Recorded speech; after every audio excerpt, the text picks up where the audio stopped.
Milay Contiveros Francisco nakakatawa habang nasa backstage at hinintay na tawagin sila para umakyat sa stage. Busy ito sa paglilinis ng kanyang ilong at the same time kumakaway sa mga tao na tumatawag sa kanya.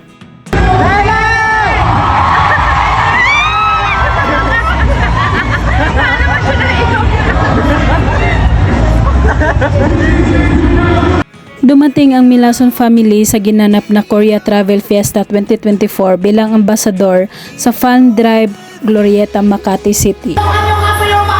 Magandang araw mga Pilipino.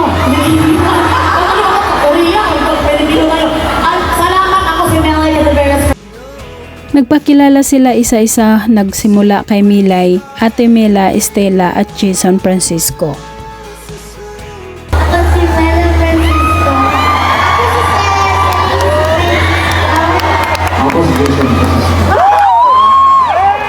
Nagpapasalamat si Jason na sila ang napiling ambasador ng KTO at sure ito na pabalik-balik pa sila mag-travel sa Korea.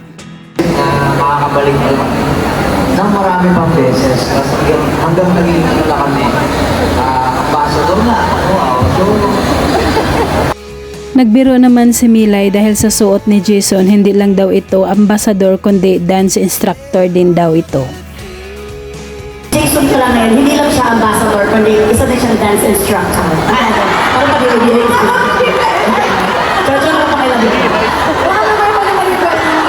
Hindi naman pinalagpas ng mag-asawa ang hiling ng mga tao na sampol sa kanilang sayaw.